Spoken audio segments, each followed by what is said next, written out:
call me a god. What's going on, Fountain Crew? Back with another one. The day Jay-Z discovered, I can't see it up there, found out how dangerous Hammer was. And I'm speaking of MC Hammer. That's a dude you didn't mess around with back in the day and nobody knew it. But we're fixing to find out how dangerous Hammer was. And this came directly from Jay-Z. So, if you would, please hit that subscribe button. Throw something down in the comments you want me to react to. If I react to it, then I will name drop you in the description. You know what I mean. I'm not quit saying that shit. Okay, here we go. Cross, and Jay-Z learned that lesson the hard way. That MC Hammer isn't the guy you want to cross, and Jay-Z learned that lesson the hard way. That MC Hammer, very serious about beef. Y'all laugh and y'all joke about Hammer. No. Damn, Redman. It was deep with and he used to what anybody who talks come to the Bay Area, they was in for it.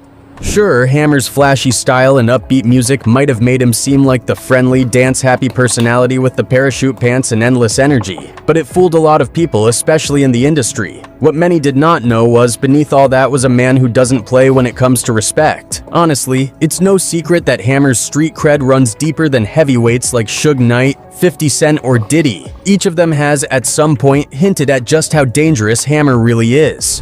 Because he didn't fit the stereotype. But MC Hammer came from the hood.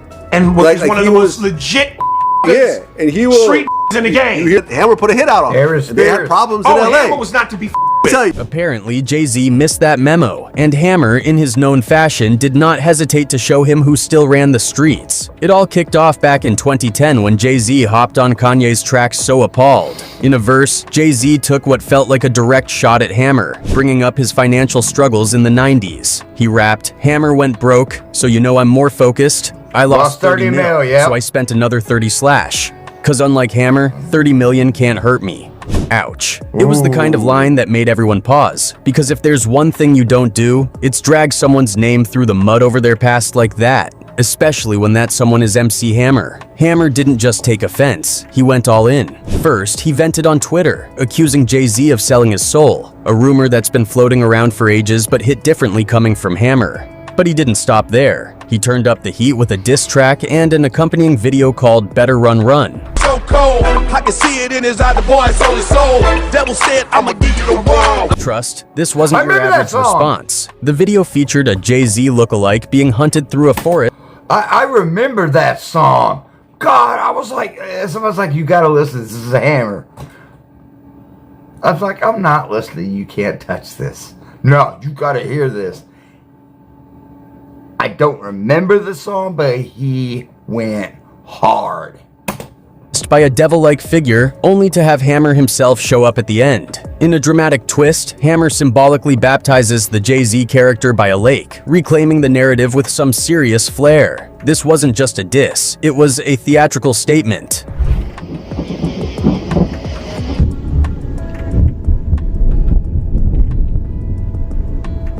Suddenly, the tables turned and Jay-Z, one of the most untouchable figures in hip-hop, found himself on the defensive. In an interview not long after, Jay-Z tried to smooth things over, claiming Hammer might have misunderstood the lyric. I said really great things about him. I said but you know, whatever it is what it is. He took it the wrong way. I didn't know it wasn't on the table for discussion. I just was...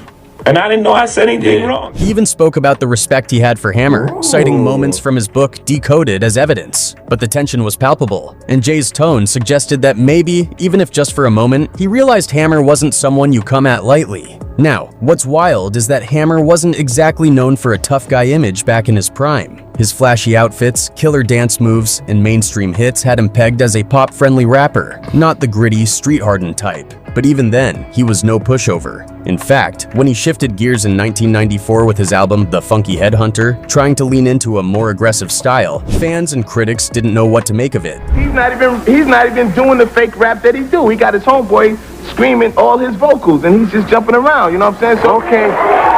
Some thought he was trying too hard to reinvent himself, but those who knew Hammer personally understood that the man behind the music, Stanley Burrell, wasn't one to be underestimated. Fans have long rallied behind Hammer, not just for his talent, but for his authenticity and resilience. One Bay Area fan gushed, "As a Bay Area native..." I know you guys are going to want to hear this. Read that up. I know you guys are going to want to hear this. Hammer went broke. Hammer went broke because he had a 200-person entourage. That is why Hammer went broke. It had nothing to do with any kind of business ventures or nothing. His stage show was so huge. He had a 200-person entourage. That's how he went broke. I was a diehard Hammer fan. He brought excitement, showmanship, and mainstream diversity to hip-hop at a time when it was extremely taboo. I appreciate him for going against the grain in spite of the backlash. Thanks for the great video. He was a hip-hop superhero to me. And it wasn't just fans who recognized this side of him. Stories from other rappers like Redman highlight that Hammer had a street edge that didn't get much spotlight but was very real. Behind the bright smile and crowd-pleasing moves was a man who commanded respect, and Jay-Z, for all his swagger, seemed to learn that the hard way. By 1992, MC Hammer wasn't just a star, he was the star of hip-hop, dominating the charts in a way no one else had. His 1990 album, Please Hammer Don't Hurt 'Em, sold a six Grammys in one night that I remember. 22 million copies, and his 1991 follow-up, Too Legit to Quit, added another 5 million to the tally. But as much as his mainstream success brought him fame, it also made him a target. Hardcore hip-hop purists weren't shy about calling him out, accusing him of selling out for pop stardom. Among his critics was Redman, who took a particularly sharp jab at Hammer with the Funky Uncles skit from his debut album, What? The Album. In the skit, Redman didn't hold back, saying, "He ain't shitty. Hammer ain't doing nothing for us. He ain't shitty. You ain't shitty. His mama ain't shitty. His daddy ain't shitty. Ain't nobody shish." That kind of diss didn't fly under Hammer's radar. Known for his easygoing image on stage, but fierce loyalty off it, he wasn't about to let the disrespect slide. Years later, Redman shared just how serious Hammer was about beef, recounting the moment Hammer confronted him in person.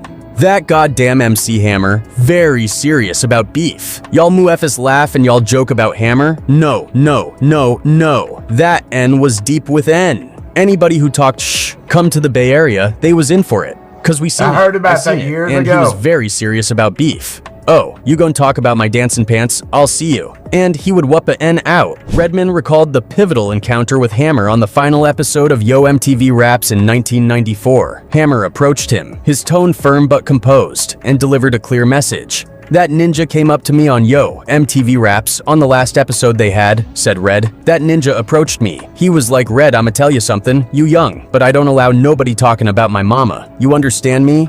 Redman didn't hesitate. "Yes, sir," he replied, fully aware of the weight behind Hammer's words. But that wasn't Redman's first brush with Hammer's loyalty to his name. He shared a backstory about being in the Bay Area with EPMD and feeling the heat firsthand. He was already in Oakland with EPMD, and we damn near had to bounce up out of there for that, because they had ninjas back here, pointing in different directions. We had to get the f up out of here. They wasn't playing. We was almost boxed in. The Bay Area wasn't just Hammer's home. It was his stronghold, and disrespect didn't go unnoticed or unaddressed. Despite the intensity of their MTV encounter, Hammer showed a level of respect for Redman's artistry. He shook my hand. He was like, "You a youngin'. I like what you do. But you just know I don't play nobody talking about my mama." Redman, humbled, played peacemaker. Ninjas think Hammer's a sucker. Hammer don't f***ing play. Hammer don't play, he dances, and he's very athletic, and he'll whoop a ninja's ah. Red also noted how conciliatory he was at the Yo MTV Raps encounter, saying his response when Hammer expressed his dissatisfaction about Red's words about his mother was, "Yo, Hammer man, you was big. Look man, I ain't got no beef with you my dude. You a OG, I'm a young cat." But Hammer's dominance in the early 90s wasn't without competition or drama. Oakland's hip-hop scene was on fire, with acts like Digital Underground, Too Short, and Hammer himself all achieved. When he said Digital Underground, he should have automatically put Pac in there, because that's where Pac got his start dancing for Digital Underground. Achieving platinum success between 1990 and 1991. Despite their shared hometown roots, there was tension, particularly between Hammer and Too Short. I was in the streets before Hammer, as far as like the music and stuff. Yeah. I was making records before Hammer. Too Short later admitted that during the late 80s and early 90s, he used some of his tracks to diss Hammer, frustrated by the way Hammer seemed to get more media love. During an interview with Questlove on Questlove Supreme, Too Short reflected on Oakland's hip-hop scene and his feelings toward Hammer. He spoke about their overlapping social circles, Hammer's ties to the Oakland Athletics, and the neighborhood hustlers who supported both artists. "We ran in the same circles, but I didn't even know his real name back then," Too Short recalled. While he acknowledged Hammer's undeniable talent and local popularity, could you imagine MC Hammer and Too Short kicking it in Oakland?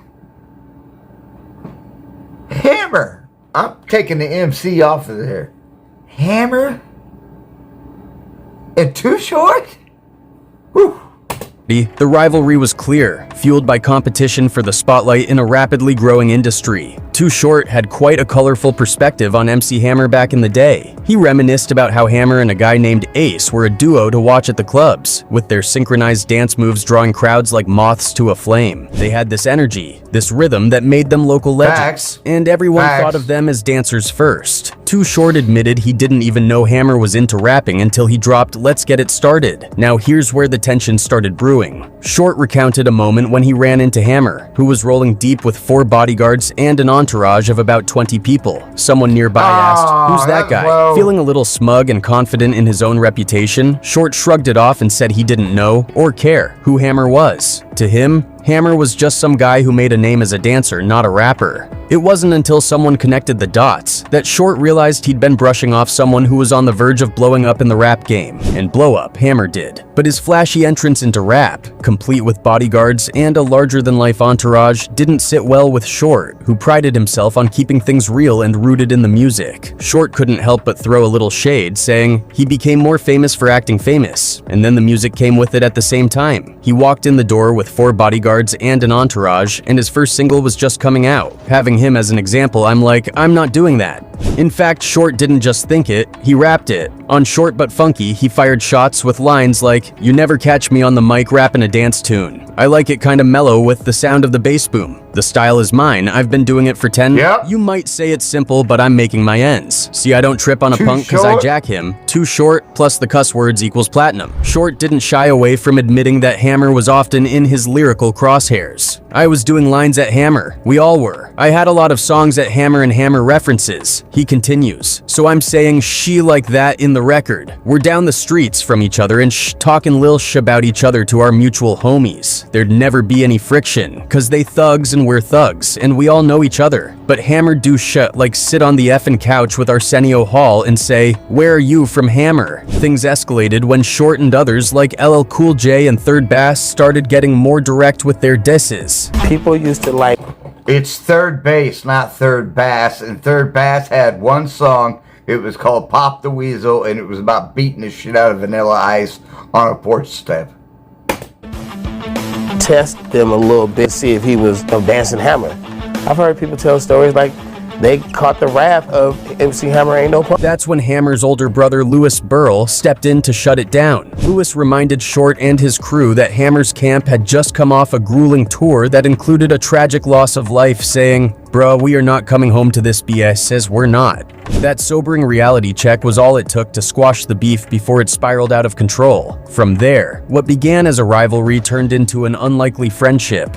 I think that was probably where our whole little unwritten feud, our unadvertised feud kind of just went away. The tension melted away, replaced by mutual respect, and years later, the two Bay Area icons even teamed up on the team's remix of It's Getting Hot. It's wild to think how they went from trading shots to making music together, proving that in hip-hop, even the fiercest battles can lead to lasting bonds. But let's be real. Hammer's story isn't just about rivalries, it's also about relentless hustle, pure grit, and defying the odds every step of the way. To really get it, you've got to go back to East Oak. See, this shit right here is how it used to be.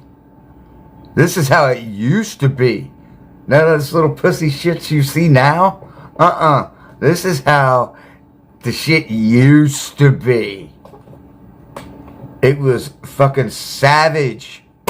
Oakland, where life wasn't easy. Hammer grew up in a tough neighborhood with little to his name, especially after his parents split and his mom took on the heavy load of raising him and his siblings alone. The streets could have easily pulled him in, but Hammer had something stronger driving him, a promise to his mom that he wouldn't let her down. Even as a kid, Hammer's grind was next level. Fame is a double-edged sword, and very few people can really deal with fame.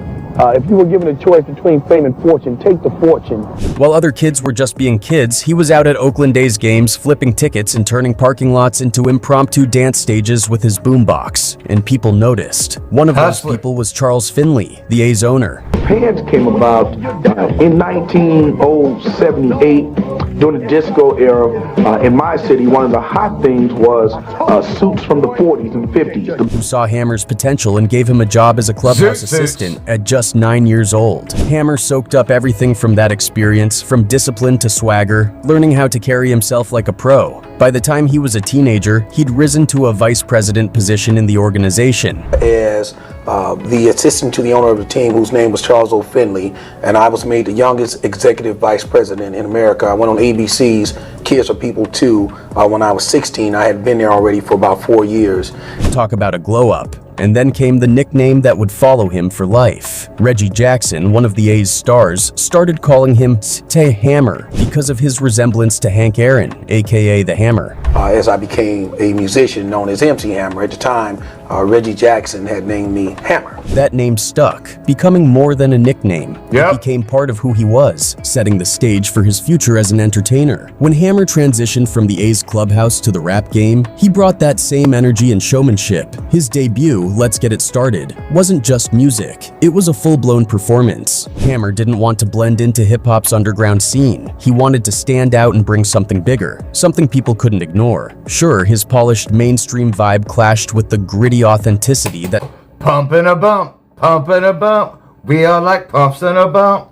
I remember that song, Pumps and a Bump.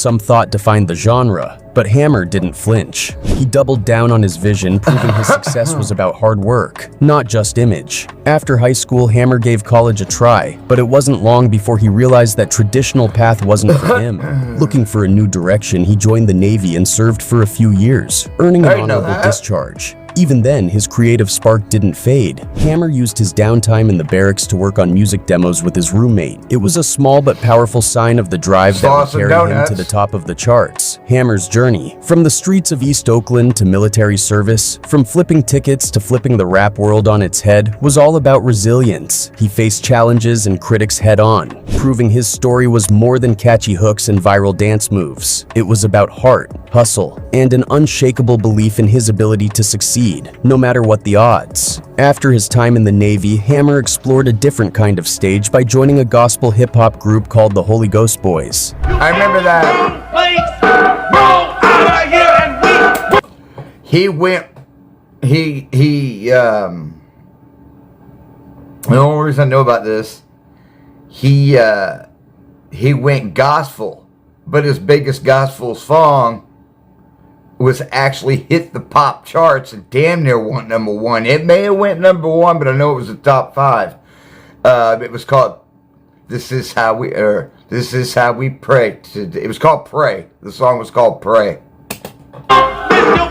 This phase was crucial. It combined his deep-rooted spirituality with his love for performance, adding another layer to his already multifaceted identity. Hammer wasn't just about beats and rhymes. He was about connecting with people on a deeper level, a theme that would show up in his later music. When his military chapter ended, Hammer decided it was time to bet big on his dream. But dreams need funding, and here's where his story takes an interesting turn. Hammer reached out to 2 former Oakland A's players who believed in his vision and lent him the money to kickstart his career. Armed with this financial boost, Hammer didn't just record music, he built a business. He launched his own label, Busted Productions, which later evolved into Bustin' Records. Imagine that, a young man fresh out of the Navy not only chasing his music dreams but also taking on the role of CEO. Hammer was laying the groundwork for something way bigger than himself.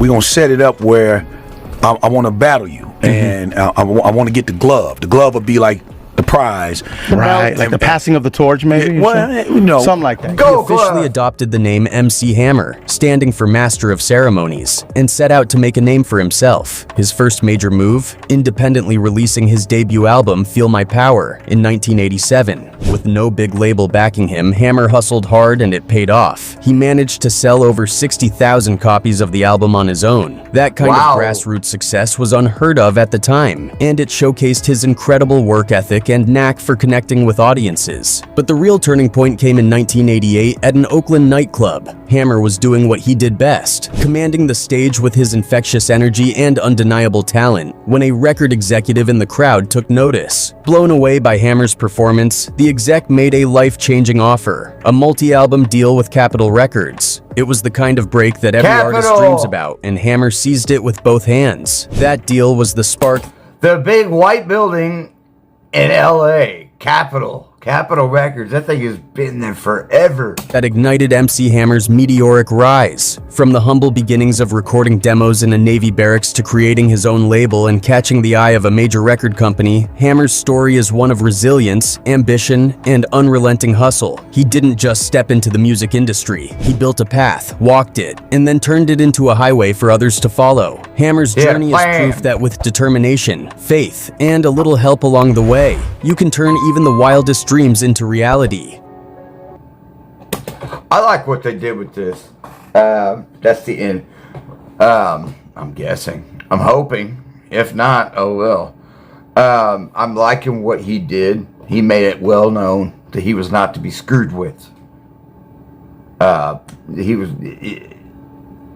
Don't mess with Hammer.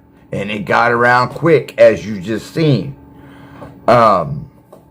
And then he flip-flopped again overhearing them talk about almost just a big, they didn't want a bunch of dead bodies and shit. He went to, I can never remember this shit. He went to doing gospel music is what he did, and Pray. If you guys have never heard Pray, guys gotta hear Pray. We need to pray just to make it today. That's one of the only lines I remember. Anyway, right?